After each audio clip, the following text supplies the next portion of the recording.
The list of Broncos in the Hall of Fame got a little longer last week. Peyton Manning, he's in.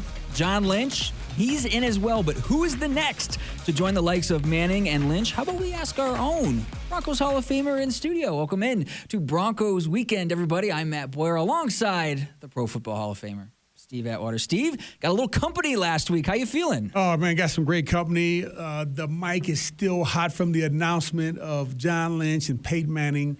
Peyton Manning, another first ballot Hall of Famer. So proud and so happy of both of those guys. Not only great players, but great people. How important is it, Steve, to get more Broncos in? How important is that representation? I know the Broncos have had, in the last 5 years, 6 representatives, yourself included. That's more than any other NFL team. But how important is it to kind of keep stacking those reps? Yeah, I think it's important. I think it's probably more important for the fans to know that, hey, the Pro Football Hall of Fame is they're being equitable in terms of dishing out the goods, right? They want to make sure, hey, if my team play well, our players should be rewarded with, getting into the Pro Football Hall of Fame. And I think they've done that. They're showing that, hey, yeah, we're spreading it around to the guys, the teams that play well, the players that play well. We're putting them in. And a lot of first ballot guys like Peyton Manning came here, won a Super Bowl. He's a first ballot Hall of Famer. Champ Bailey was a first ballot Hall of Famer.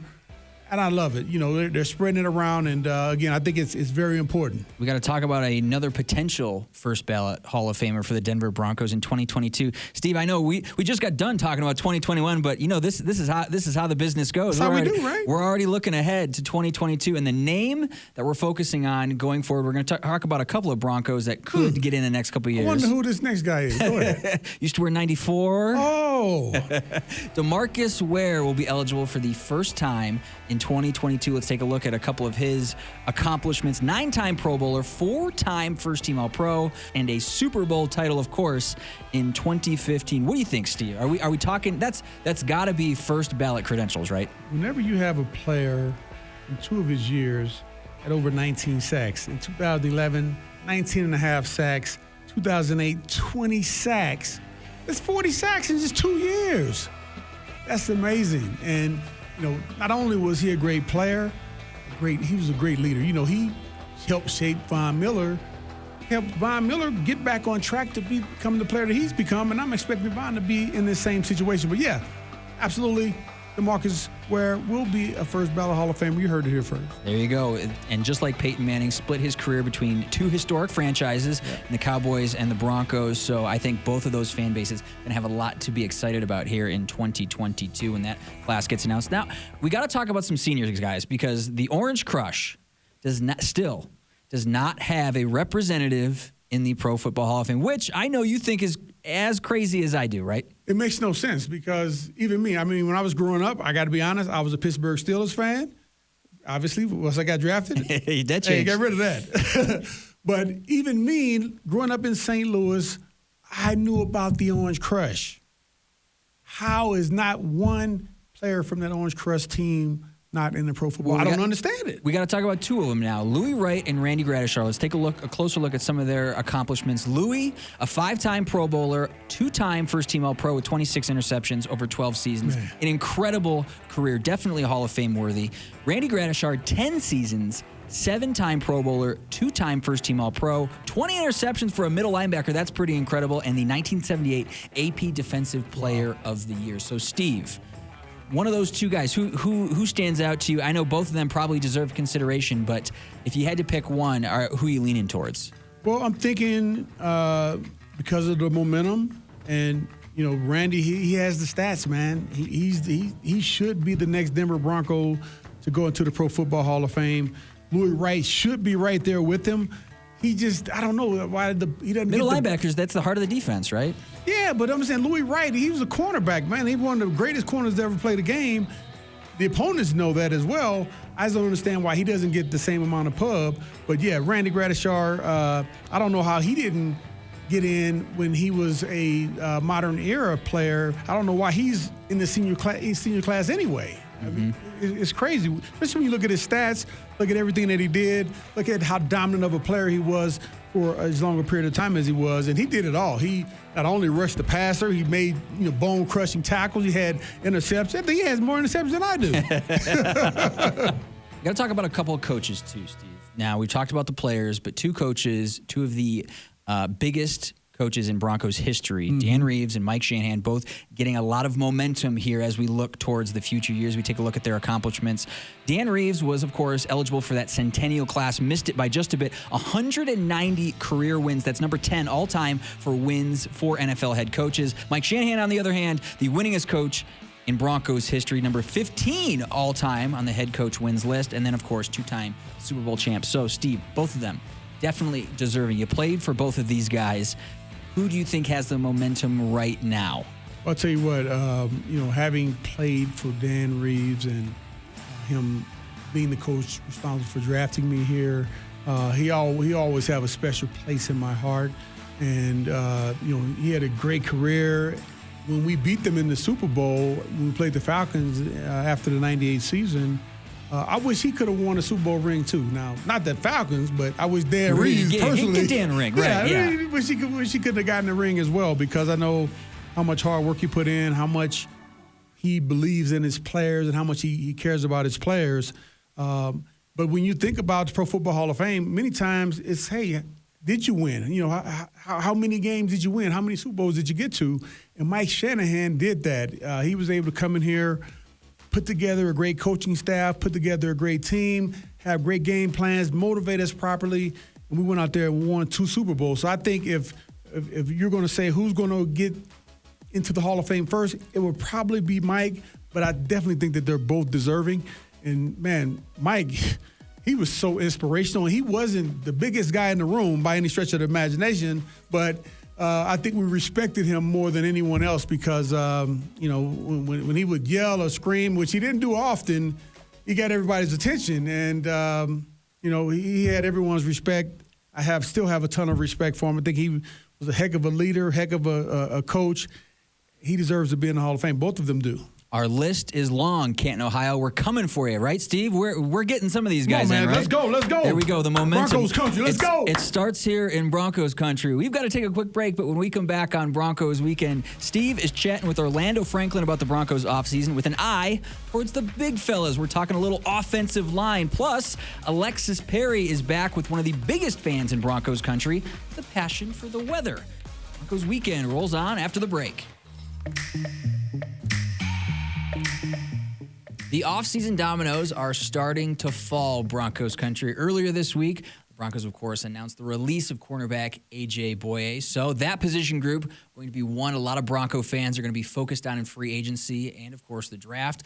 Another position group of note, though, the offensive line. Will that young core from 2020 take the next step in 2021, or will the Broncos need to address it in free agency and the draft? Well, for that perspective, Steve Atwater caught up with former Broncos tackle and current radio host for 104.3 The Fan, Orlando Franklin. All right, Orlando Franklin, Big O, thank you for joining me again. Man, you looking good. Yeah, Steve. Lost 100 pounds during COVID, man. 102 pounds to be exact. Man, I'm about to come and get the recipe. Yeah, it's been kind of crazy. Got up with a couple of the dads in my neighborhood. We started walking at 5 o'clock in the morning. Started walking at 5 miles a day. So we walked 5 miles a week, and that's how it kind of jump started. Started eating paleo, completely stopped drinking. I haven't had a drink in 9 months. So paleo, walking, that's the secret recipe. And walking led to running, and now I'm getting ready to run my first 10K next month. Oh man, that is so amazing. Hey man, this is you're setting the standards for what guys should do once they get done playing ball, man. I'm proud of you. Keep up the great work there. All right, let's talk just a little bit about offensive line. You were a great offensive lineman here. I like getting your perspectives on them. What did you think about overall, looking back at the season? How do you feel the offensive line played as a whole? I think they took a step in the right direction. Garrett Bowles was definitely in that GB zone all year. Yeah. Most guy by far. Super happy for him. Super proud of Garrett Bowles because he's a guy that physically always had the talent. You know, you look at Garrett Bowles and when you're watching film, you're like, man, this guy's one of the most athletic people that I've ever seen.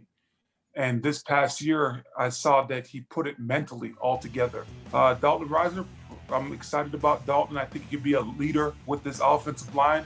I think he should emerge as the leader as this year progresses in 2021. Lloyd Cushenberry was a young rookie last year, had a battle for it in training camp. And just looking at his game, and he got better each and every week. So excited with him as well. We just watched the Bucs win the Super Bowl. Well, Lloyd Cushenberry had to play against the Bucs this year. So going to be mentally ready to help out this team this year. Graham Glasgow, he's your mauler. He's your physical guy at the right guard position, the one that you want to set those double teams up to get that vertical push. So looking for more opportunities for him this year to do that. But he's definitely going to be your road grader. And I know right now we got Jawan James penciled at the right tackle position. Hopefully he could stay healthy because he's physically, athletically gifted at that right tackle position. If those are the starters and they could start for 16 games for the Broncos in 2021, man, I'm feeling really good about this offensive line. Yeah, now I wanted to ask you, just dig a little deeper with Lloyd Cushenberry. Normally when a guy comes in, a young player, plays a lot, what does that do for his confidence and how big of a jump can he make from year one to year two? It's everything for your confidence. You know, I look at Lloyd like how I look at myself, Steve, because I came in the year of the lockout, 2011, and all of a sudden, boom, second day of training camp, you're starting at right tackle.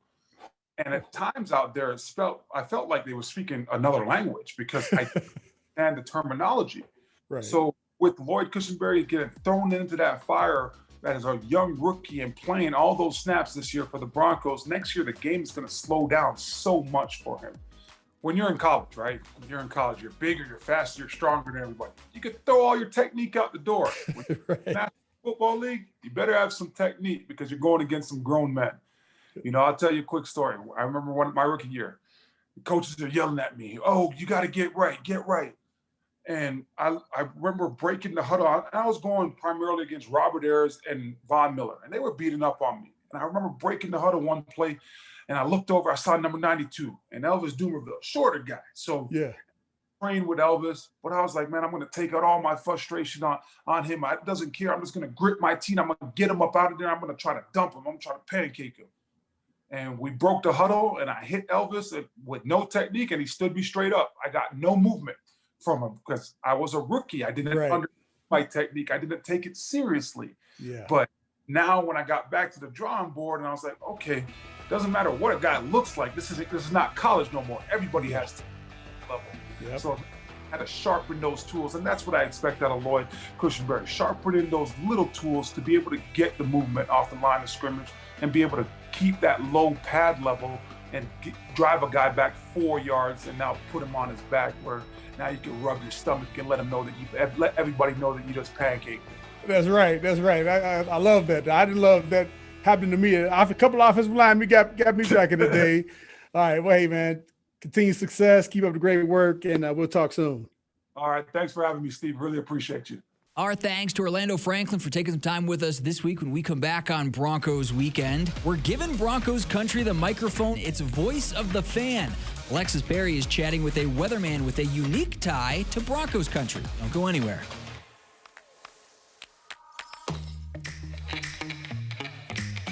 Welcome back into Broncos Weekend, everybody. Now, Broncos Country, as we mentioned last week, this offseason, we're giving you the chance to sit where we sit, do what we do, and tell your story about how you became a fan of the Denver Broncos. It's called Voice of the Fan. And this week, Alexis Perry is sitting down with a weatherman living in Dallas Cowboy territory, but still having a deep love and passion for all things orange and blue. Thanks so much, Matt. Steve and I are so excited to get to know another diehard Broncos fan and a U.S. Marine Corps veteran joining us from Oklahoma City, Damien Lodes. Damien, thank you so much for joining us today. Welcome to the show, Damien. Wow, getting a round of applause from a Hall of Famer. You guys know how to welcome somebody. Yes, sir. Exactly. Well, you told me that even though you're a meteorologist from Oklahoma, the Broncos are your passion. I know a lot of Cowboys fans from Oklahoma, so I have to know, why did you choose the Denver Broncos as your team? Well, full disclosure, all of my family are Cowboys fans. So, yeah, what ended up happening is I wasn't the biggest Cowboys fan. And growing up, me and my friends, we used to always play football. And whenever we would play, like in the neighborhood, I would always play quarterback. And my goal was to always throw it just as hard as I could. If I could break someone's fingers, that was a thumbs up for me. And some of the dads would be like, wow, man, you're like a little John Elway. I'm like, well, who's that? And then that kind of got me started in searching. And, being in Oklahoma, one of the good things is that they show a lot of actually Broncos games. So I got to start watching the Broncos games in the mid-90s. And I was fortunate enough to jump on that bandwagon before they won the Super Bowl there in 97 and 98. Wow. Now, who was your favorite player? Was it John? Actually, I like that. I don't know if you can see behind me, but I got an autographed picture of Ed McCaffrey. Eddie Mack. All right. Yeah. Sometimes I would have to play wide receiver, so I really liked him. So that was the offensive player. Defensive players, so many. Ray Crockett, there's Glenn Kadrez, Bill Romanowski, Neil Smith, Trevor Price, any of those guys from the late 90s. Nice. Oh, I love that. Well, when you think back on the 60 plus years of Broncos football, I know it's hard to choose just one favorite moment. Of all the greatest moments in franchise history, what would you consider your favorite? Okay, well, I have two. It's really hard to narrow it down, maybe three. One of them is I remember the Broncos' first playoff win after they won those two Super Bowls in the 90s, and that was the game against the Patriots. And my favorite player, Bronco of all time, is Champ Bailey. So seeing him intercept that pass in the end zone and almost take it all the way, and then deliver the first playoff loss to Bill Belichick and Tom Brady was a really great feeling. Another one was I was actually at the Super Bowl 50, and watching Von Miller strip sack Cam Newton, and then Malik Jackson and DeMarcus Ware recovering it in the end zone, going up 10-0. That was the first time of the game. I'm like, we might be able to win this, you guys. Right. So that was really good.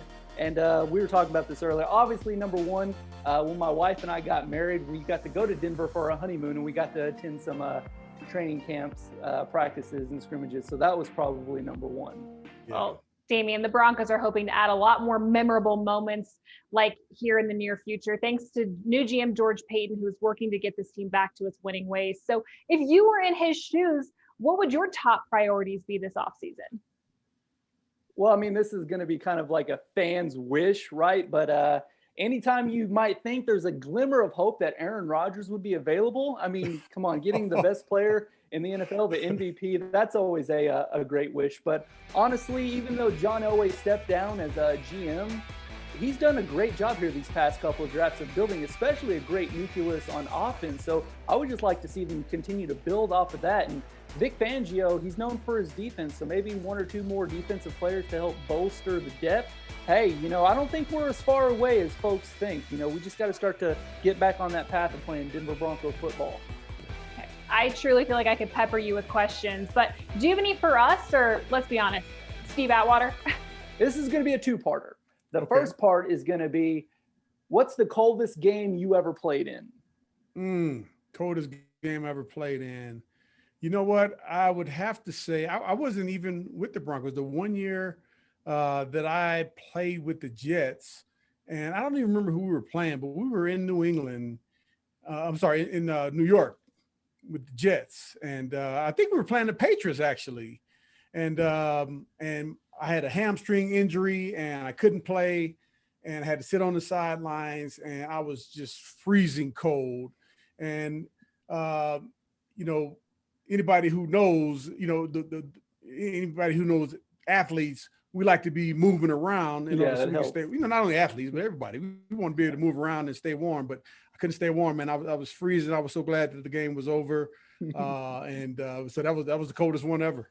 Okay, not in Denver. It wasn't in Denver. Yeah, that's surprising. I would have thought that. So my second question, my part B of that question would be, you're known as one of the biggest, greatest hitters in NFL history. So if you're going into a game and it's going to be cold, does that help you to intimidate the other team when they know that not only is Steve Atwater coming over the middle, but he's coming over the middle when it's sub-zero, and those hits, they're just going to hurt so much more. No, I think the guys knew, man. I get a little, I may hit a little bit softer when it's cold outside. So they probably say, man, it's cold outside. We can go across the middle this time. But, I still would try to give them a little punishment. But yeah, cold weather, man, that it affected me some. But I still, once you get warm though, you're okay. But it's the time before the game and the time after the game when you really think about how cold it is or how cold it's going to be. But once you get into the moment, you just forget about all that. The weather's out of the picture, especially if you're playing. Yeah. I love it. Damien, thank you again for joining us here today. And thank you for being such a loyal Broncos fan. We really appreciate it. Yeah, thanks, Damien. And, I'm going to forgive you guys in Oklahoma Sooners for what you guys did to me back in the day, but I won't hold it against you. Well, I appreciate that. You guys take care of yourselves and go Broncos. Go Broncos. Thank you. Damien. Appreciate you. Back to you, Matt. Thank you, Alexis, and special thanks to Damien as well. I know it must be tough living in Dallas Cowboy territory, repping the orange and blue, but we greatly appreciate his support throughout the years. That'll do it for us today on Broncos Weekend. Special thanks to Alexis Perry and, of course, the Hall of Famer Steve Atwater. I'm Matt Boyer. So long, Broncos Country. We will see you next week.